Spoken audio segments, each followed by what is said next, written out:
কিতা গো পুরা জল লোকনাথ ট্রেনে ডুবাই লইছে। দেখো আমরা দুইজন বাইরে আছি, তুমি দুজনে দেখছি সুন্দর লাগতেছে। হ্যালো সবাই দেখো আমরা খুব খারাপ অবস্থা আছে। আমরা বাড়ির সামনে কি পরিমাণ জল হইছে তা কইয়া লাভ নাই। এখন কয়টা বাজে গো? 7টা মনে হয়, 7:30 বাজে। আমরা দুইজন বাইরে আছি একটু কিতা করতাম দেখাত নগরের মানুষ কেমন আছে। তো চলো দেখি, তোমরা দেখাই আই কত জল হইছে। দেখো আমরা দুইজন বাইরে আছি।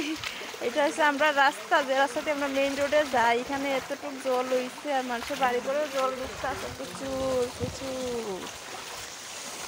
সবাই রাস্তা। তোমরা বাড়ি কি অবস্থা? পুরা জল। দেখো আমরা বাড়ির সামনে মন্দিরের কি অবস্থা। गला अब्दी पानी आ गया। হে প্রভু, লোকনাথ ঠাকুরের কি অবস্থা হয়েছে দেখো, পুরা জল। লোকনাথ ট্রেনে ডুবাই দে, কি হারে জল হয়েছে দেখতে পারতাছে চারিদিক। এদিকে দেখো জল কি পরিমাণে যাইতাছে।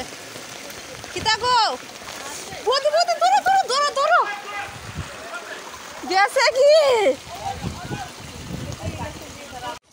কি পরিমাণ বৃষ্টি দিতেছে, চুলের অবস্থা তো এই ভগবান, আবার জল আইছি জল। আমার দিদির বাড়ির জলে কি অবস্থা, পুরা ডুবা। কি সুন্দর লাগতেছে, গাছের পাপড়ি পুরিয়া ফুলের।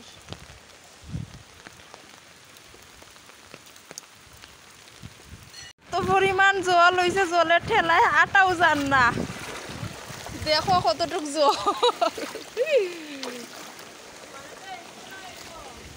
তোমরা তো দেখলা কি পরিমাণ জল দেখাইছে। আর জলের মধ্যে আমার দেখতে না এমন তো হইতে পারে না। লাগে আমি বৌদি রয়েছে, বৌদি তুমি ফোনটা ধরো, আমি একটু কয়েকটা পোজ গিয়া দেই। এখানে এত এত জল আসলে আমি ডরাইয়া কি পারছি, ফটাফট সামনের দিকে আবার আই পড়তেছিলাম। জলের স্রোতটা এত বেশি আসলো, আমার ডেকায় দেখুন সামনে ফালাই দিব। তো যাই হোক, তারপরে আইলাম বাড়িতে, গেছিলাম নদীতে। নদীর জল কতটুকু আছে দেখা। তার আজকের ভিডিওটা এই পর্যন্তই। তোমরা কেমন লাগছে সবাই কমেন্ট করে জানাই দিও। আর দেখা হইব নেক্সট অন্য কোনো ভিডিওতে। টাটা।